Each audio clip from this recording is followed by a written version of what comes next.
Hello बच्चों, आज हम पढ़ेंगे क्लास 8th हिंदी वसंत का चैप्टर नंबर 11। पाठ का नाम है जब सिनेमा ने बोलना सीखा और इस पाठ के लेखक हैं प्रदीप तिवारी। सबसे पहले आइए पढ़ लेते हैं पाठ, उसके बाद हम आपको बताएंगे पाठ का सारांश और अंत में पाठ से संबंधित प्रश्नों के उत्तर भी। तो चलिए आप भी पढ़ें हमारे साथ। एक नज़र डालते हैं पाठ पर। पाठ का नाम है जब सिनेमा ने बोलना सीखा। तो बच्चों आप ध्यान दें, ये है क्लास 8th हिंदी वसंत का चैप्टर नंबर 11, जब सिनेमा ने बोलना सीखा। तो आइए आप भी पढ़े हमारे साथ। वे सभी सजीव हैं, सांस ले रहे हैं, 100% बोल रहे हैं। 78 मुर्दा इंसान जिंदा हो गए, उनको बोलते बातें करते देखो। देश की पहली सवाक बोलती फिल्म आलम आरा के पोस्टरों पर विज्ञापन की ये पंक्तियाँ लिखी हुई थी। 14 मार्च 1931 की वह ऐतिहासिक तारीख भारतीय सिनेमा में बड़े बदलाव का दिन था। इसी दिन पहली बार भारत के सिनेमा ने बोलना सीखा था। तो बच्चों आप ध्यान दें, जो भारत की पहली सवाक फिल्म यानी बोलती फिल्म बनी थी 14 मार्च 1931 को बनी थी। इसी दिन से भारतीय सिनेमा ने बोलना सीखा था। इसी दिन पहली बार भारतीय सिनेमा ने बोलना सीखा था। हालांकि वह दौर ऐसा था जब मूक सिनेमा लोकप्रियता के शिखर पर था। पहली बोलती फिल्म जिस साल प्रदर्शित हुई उसी साल मूक फिल्में भी विभिन्न भाषाओं में बनी, मगर बोलती फिल्मों का नया दौर शुरू हो गया था। तो बच्चों आप ध्यान दें, इससे पहले जो फिल्में होती थी वह कैसी होती थी? मूक फिल्में, यानी जिनमें आवाज़ नहीं होती थी। और ये पहली फिल्म थी जिसका नाम था आलम आरा, जो कि एक बोलती फिल्म बनी थी। पहली बोलती फिल्म आलम आरा बनाने वाले फिल्मकार थे अर्देशीर एम ईरानी। अर्देशीर ने 1929 में हॉलीवुड की एक बोलती फिल्म सो बोट देखी और उनके मन में बोलती फिल्म बनाने की इच्छा जगी। फारसी रंगमंच के एक लोकप्रिय नाटक को आधार बनाकर उन्होंने अपनी फिल्म की पटकथा बनाई। इस नाटक के कई गाने ज्यों के त्यों फिल्म में ले लिए गए। एक इंटरव्यू में अर्देशीर ने उस वक्त कहा था, हमारे पास कोई संवाद लेखक नहीं था, गीतकार नहीं था, संगीतकार नहीं था, इन सब की शुरुआत होनी थी। अर्देशीर ने फिल्म के गानों के लिए स्वयं की धुनें चुनी। फिल्म के संगीत में महज 3 वाद्य तबला, हारमोनियम और वायलिन का इस्तेमाल किया गया। आलम आरा में संगीतकार या गीतकार में स्वतंत्र रूप से किसी का नाम नहीं डाला गया। इस फिल्म में पहले पार्श्व गायक बने WM खान। पहला गाना था दे दे खुदा के नाम पर प्यारे, अगर देने की ताकत है। आलम आरा का संगीत उस समय डिस्क फार्म में रिकॉर्ड नहीं किया जा सका। फिल्म की शूटिंग शुरू हुई तो साउंड के कारण ही इसकी शूटिंग रात में करनी पड़ती थी। मूक युग की अधिकतर फिल्मों को दिन के प्रकाश में शूट कर लिया जाता था, मगर आलम आरा की शूटिंग रात में होने के कारण इसमें कृत्रिम प्रकाश व्यवस्था करनी पड़ी। यहीं से प्रकाश प्रणाली बनी, जो आगे फिल्म निर्माण का जरूरी हिस्सा बनी। आलम आरा ने भविष्य के कई स्टार और तकनीशियन तो दिए ही, अर्देशीर की कंपनी तक ने भारतीय सिनेमा के लिए 150 से अधिक मूक और लगभग 100 सवाक फिल्में बनाई। Alam Ara film Arabian nights जैसी फैंटेसी थी। फिल्म ने हिंदू उर्दू के मेल वाली हिंदुस्तानी भाषा को लोकप्रिय बनाया। इसमें गीत, संगीत और नृत्य के अनोखे संयोजन थे। फिल्म की नायिका जुबेदा थी, यानी कि जो फिल्म की हीरोइन थी कौन थी? जुबेदा। नायक थे विट्ठल। वे उस दौर के सर्वाधिक पारिश्रमिक पाने वाले स्टार थे। उनके चयन को लेकर भी एक किस्सा काफ़ी चर्चित है। विट्ठल को उर्दू बोलने में मुश्किलें आती थी। पहले उनको बतौर नायक चयन किया गया, मगर इसी कमी के कारण उन्हें हटाकर उनकी जगह महबूब को नायक बना दिया गया। विट्ठल नाराज हो गए और अपना हक पाने के लिए उन्होंने मुकदमा कर दिया। उस दौर में उनका मुकदमा मोहम्मद अली जिन्ना ने लड़ा, जो तब के मशहूर वकील हुआ करते थे। विट्ठल मुकदमा जीते और भारत की पहली बोलती फिल्म के नायक बने। उनकी कामयाबी आगे भी जारी रही। मराठी और हिंदी फिल्मों में वे लंबे समय तक नायक और स्टंटमैन के रूप में सक्रिय रहे। इसके अलावा आलम आरा में सोहराब मोदी, पृथ्वीराज कपूर, याकूब और जगदीश सेठी जैसे अभिनेता भी मौजूद रहे। आगे चलकर जो फिल्म उद्योग के प्रमुख स्तंभ बने। यह फिल्म 14 मार्च 1931 को मुंबई के मैजेस्टिक सिनेमा में प्रदर्शित हुई। फिल्म 8 सप्ताह तक हाउसफुल चली और भीड़ इतनी उमड़ती थी कि पुलिस के लिए नियंत्रण करना मुश्किल हो जाया करता था। समीक्षकों ने इसे भड़कीली फैंटेसी फिल्म करार दिया था, मगर दर्शकों के लिए यह फिल्म एक अनोखा अनुभव थी। यह फिल्म 10,000 फुट लंबी थी और इसे 4 महीनों की कड़ी मेहनत से तैयार किया गया था। सवाक फिल्मों के लिए पौराणिक कथाओं, पारसी रंगमंच के नाटकों, अरबी प्रेम कथाओं को विषय के रूप में चुना गया। इनके अलावा कई सामाजिक विषयों वाली फिल्में भी बनी। ऐसी ही एक फिल्म थी खुदा की शान। इसमें एक किरदार महात्मा गांधी जैसा था। इसके कारण सवाक सिनेमा को ब्रिटिश प्रशासकों की तीखी नज़र का सामना करना पड़ा। सवाक सिनेमा के नए दौर की शुरुआत कराने वाले निर्माता निर्देशक अर्देशीर इतने विनम्र थे कि जब 1956 में आलम आरा के प्रदर्शन के 25 वर्ष पूरे होने पर उन्हें सम्मानित किया गया और उन्हें भारतीय सवाक फिल्मों का पिता कहा गया, तो उन्होंने उस मौके पर कहा था, मुझे इतना बड़ा खिताब देने की ज़रूरत नहीं है। मैंने तो देश के लिए अपने हिस्से का ज़रूरी योगदान दिया है। जब पहली बार सिनेमा ने बोलना सीख लिया, सिनेमा में काम करने के लिए पढ़े लिखे अभिनेता अभिनेत्रियों की ज़रूरत भी शुरू हुई, क्योंकि अब संवाद भी बोलने थे। सिर्फ अभिनय से काम नहीं चलने वाला था। मूक फिल्मों के दौर में तो पहलवान जैसे शरीर वाले, स्टंट करने वाले और उछल कूद करने वाले अभिनेताओं से काम चल जाया करता था। अब उन्हें संवाद बोलना था और गायन की प्रतिभा की कद्र भी होने लगी थी। इसलिए आलम आरा के बाद आरंभिक सवाक दौर की फिल्मों में कई गायक अभिनेता बड़े पर्दे पर नजर आने लगे। हिंदू उर्दू भाषाओं का महत्व बढ़ा। सिनेमा में देह और तकनीकी की भाषा की जगह जन प्रचलित बोलचाल की भाषाओं का दाखिला हुआ। सिनेमा ज़्यादा देसी हुआ। एक तरह की नई आज़ादी थी जिससे आगे चलकर हमारे दैनिक और सार्वजनिक जीवन का प्रतिबिंब फिल्मों में बेहतर होकर उभरने लगा। अभिनेताओं अभिनेत्रियों की लोकप्रियता का असर उस दौर के दर्शकों पर भी खूब पड़ रहा था। माधुरी नाम की फिल्म में नायिका सुलोचना की हेयर स्टाइल उस दौर में औरतों में लोकप्रिय थी। औरतें अपनी केश सज्जा उसी तरह कर रही थी। अर्देशीर ईरानी की फिल्मों में भारतीय के अलावा ईरानी कलाकारों ने भी अभिनय किया था। स्वयं आलम आरा भारत के अलावा श्रीलंका, बर्मा और पश्चिमी एशिया में पसंद की गई। भारतीय सिनेमा के जनक फाल्के को सवाक सिनेमा के जनक अर्देशीर ईरानी की उपलब्धि को अपनाना ही था, क्योंकि वहाँ से सिनेमा का एक नया युग शुरू हो गया था।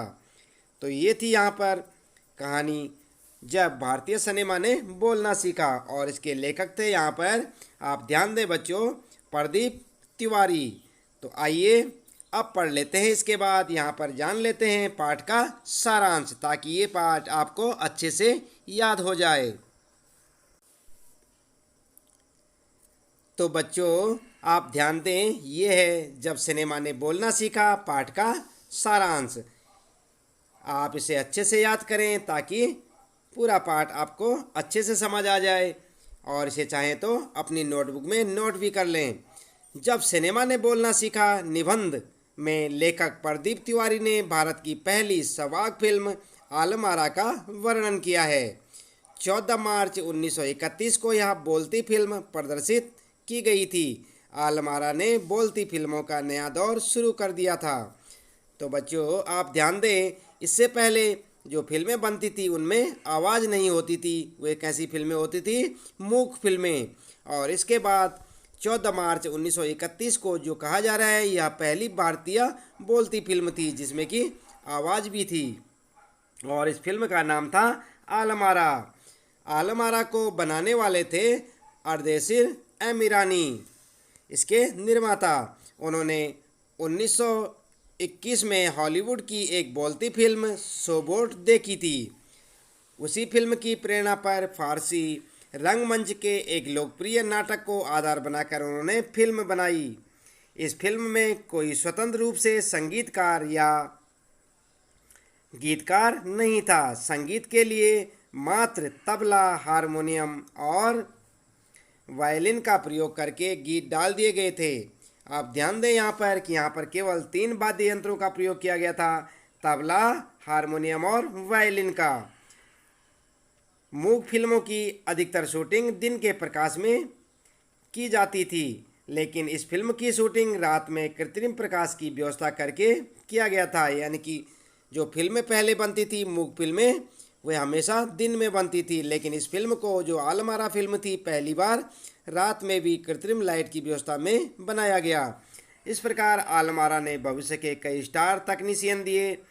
स्वयं अर्देशीर की कंपनी ने 150 से अधिक मूक और लगभग 100 वाक फिल्में बनाई। तो यहाँ पर आप ध्यान दें कि जो अर्देशीर ईरानी थे निर्माता निर्देशक, इन्होंने लगभग 150 से अधिक मूक फिल्में यानी कि बिना आवाज़ की फिल्में और लगभग 100 से अधिक जो है फिल्में सवाक फिल्में, आप यहाँ पर ध्यान दें सवाक यानी कि सवाक फिल्में, आवाज़ वाली फिल्में बनाई।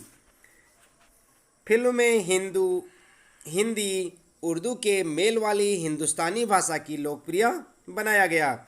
यहाँ पर आप ध्यान दें कि फिल्म में जो है हिंदी और उर्दू दोनों भाषाओं का समावेश था और इसमें हिंदू उर्दू के मेल वाली हिंदुस्तानी भाषा को लोकप्रिय बनाया गया। इसमें गीत, संगीत एवं नृत्य की अनोखी प्रस्तुति थी। फिल्म की नायिका कौन थी? जुबेदा।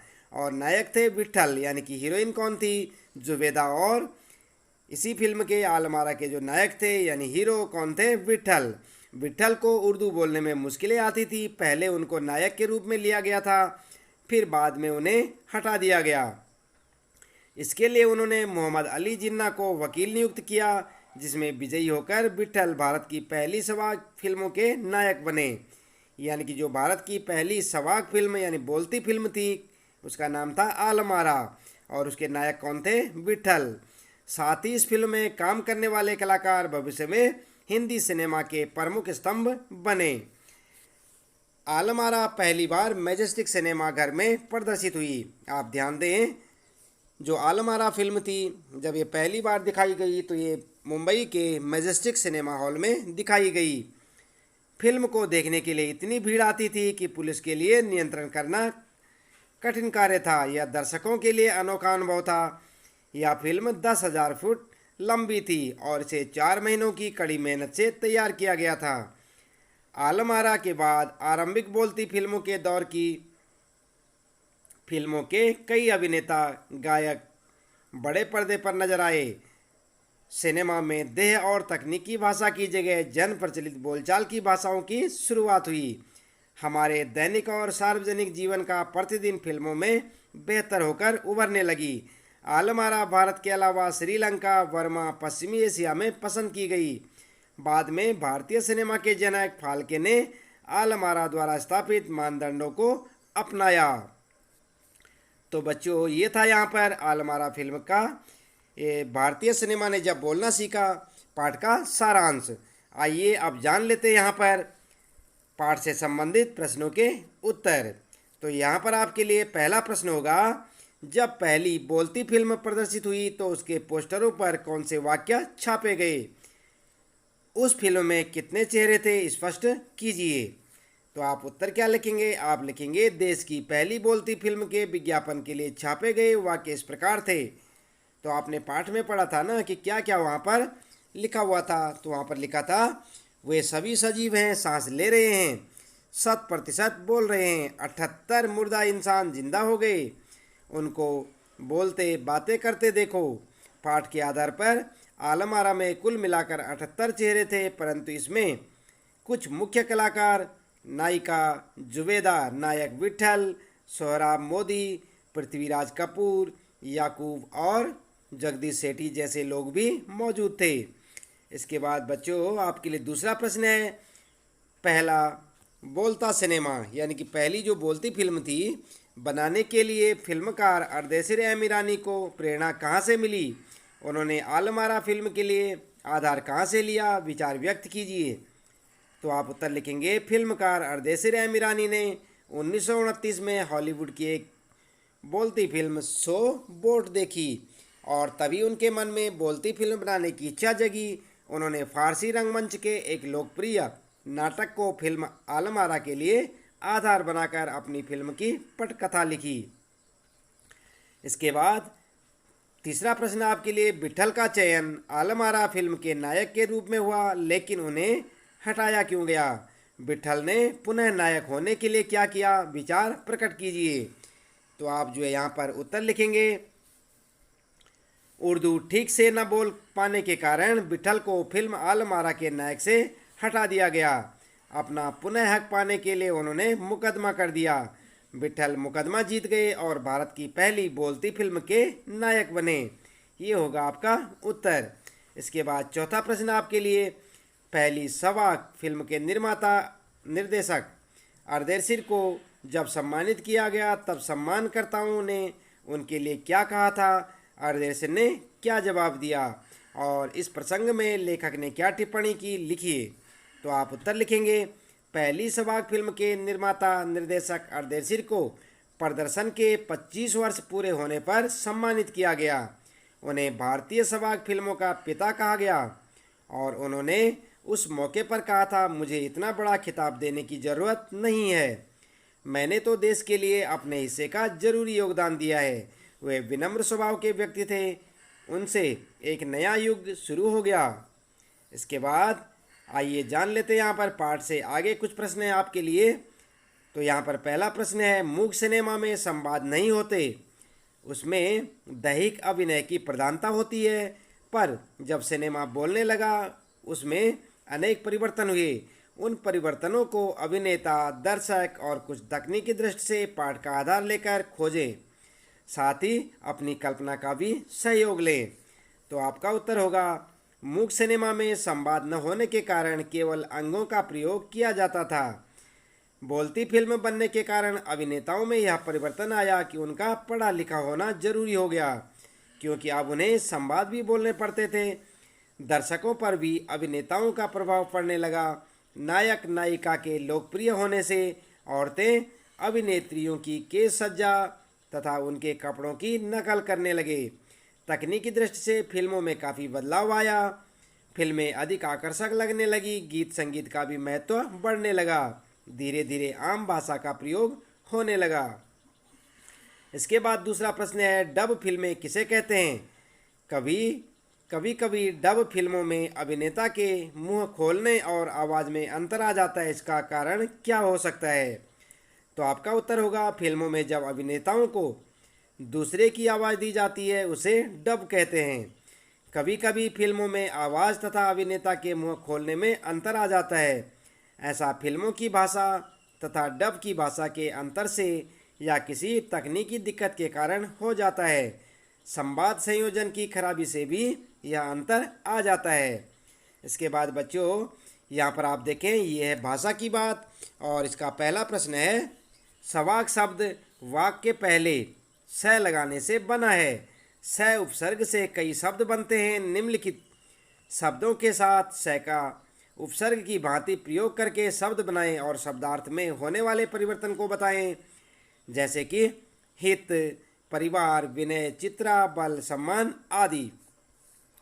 तो आप ध्यान दें, यहाँ पर आपका उत्तर इस प्रकार से होगा, जैसे कि आप देख सकते हैं यहाँ पर हित शब्द है और इसमें उपसर्ग वाले शब्द बना रखे हैं। तो जैसे स के यहाँ पर जो है हित के आगे स लगा दिया तो ये क्या हो गया? सहित।